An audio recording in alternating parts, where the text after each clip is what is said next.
Guys, Uttar Pradesh के पूर्व मुख्यमंत्री और समाजवादी पार्टी के संरक्षक मुलायम सिंह यादव जी के निधन के बाद भारत की राजनीति को एक बहुत ही बड़ी हानि पहुंची है, क्योंकि मुलायम सिंह जी का व्यक्तित्व ऐसा था कि वो विपक्ष और सत्ता पक्ष दोनों ही दल के नेताओं के करीबी थे। और इसी का जीता जागता उदाहरण है कि उन्होंने प्रधानमंत्री नरेंद्र मोदी जी को एक बार संसद के अंदर विजयी भव का आशीर्वाद दे दिया था, बावजूद इसके कि सपा और बीजेपी हमेशा से एक दूसरे के कड़े विरोधी रहे थे। लेकिन यह मुलायम सिंह का स्वभाव ही था कि उन्होंने 2019 के लोकसभा चुनाव से पहले पीएम नरेंद्र मोदी को फिर से चुने जाने का आशीर्वाद दिया था। यही नहीं, मुलायम सिंह जी हमेशा विपक्ष में रहते हुए भी कई देश हित फैसलों में सत्ता पक्ष के साथ देते हुए दिखाई देते थे, और शायद यही वजह थी कि वो राजनीति में एक बड़े स्तंभ की तरह थे। और यह कहना गलत नहीं होगा कि उनके निधन के बाद भारत की राजनीति का एक बड़ा अध्याय समाप्त हो गया। भगवान उनकी आत्मा को शांति दे।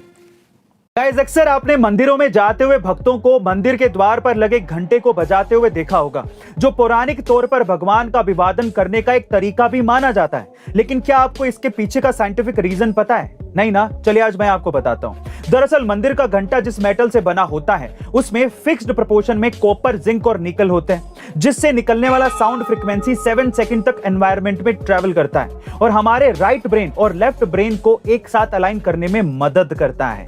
अब इन 7 सेकंड्स में हमारा दिमाग एक ट्रांस स्टेट यानी कि न्यूट्रल स्टेट में चला जाता है, जहां हमारे दिमाग में अन्य कोई विचार नहीं आते, और इस तरह से हमारे और भगवान के बीच का एनर्जी का ट्रांसमिशन इफेक्टिवली हो पाता है, और वो भी बिना किसी डिस्टरबेंस के। वैसे गाइस, क्या आपको इसके पहले तक मंदिर में घंटे लगे होने का ये फैक्ट पता था? और अगर नहीं तो कमेंट सेक्शन में जरूर लिखिएगा। गाइस, एक बार सुभाष चंद्र बोस ने अपने जन्मदिन पर यह तय किया कि वो अपने वजन के बराबर सोना आजाद हिंद फौज के सैनिकों को दान करेंगे, और उस दिन नेताजी को पूरे 80 किलो सोने से तोला गया था। लेकिन दुर्भाग्य से उसी साल जापान में एक प्लेन दुर्घटना में उनकी मौत हो गई, जिसके कुछ सालों बाद जापान सरकार ने नेताजी का सारा सामान, जिसमें वो 80 किलो सोना भी शामिल था, वो उस समय की नेहरू सरकार को सौंप दिया था।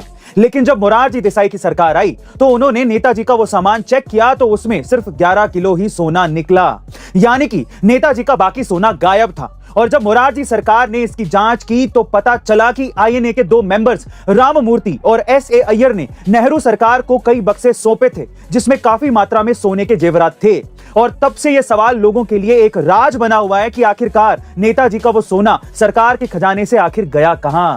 गाइस, एक कहानी है इंडियन आर्मी के उस शेर की जिसने कारगिल युद्ध में 17 गोलियां लगने के बाद भी हार नहीं मानी और टाइगर हिल को पाकिस्तान के कब्जे से आजाद करवा दिया। जी हां गाइस, महज 19 साल के योगेंद्र सिंह यादव ने लगभग 16,500 फीट ऊंची और 90 डिग्री की सीधी चढ़ाई वाली टाइगर हिल पर अपने अदम्य साहस और बहादुरी से तिरंगा झंडा फहरा दिया था। इतना ही नहीं, गोलियां खत्म होने के बावजूद भी योगेंद्र जी ने अपने हाथों से 4 पाकिस्तानियों को मौत के घाट उतार दिया था। योगेंद्र जी के इस अदम्य साहस के लिए राष्ट्रपति जी ने उन्हें सर्वोच्च सम्मान परमवीर चक्र से सम्मानित किया था। वहीं अमिताभ बच्चन ने भी योगेंद्र जी को अपने शो केबीसी में बुलाया था, जहां से जीती हुई पूरी धनराशि उन्होंने आर्मी वेलफेयर फंड में दान कर दी थी।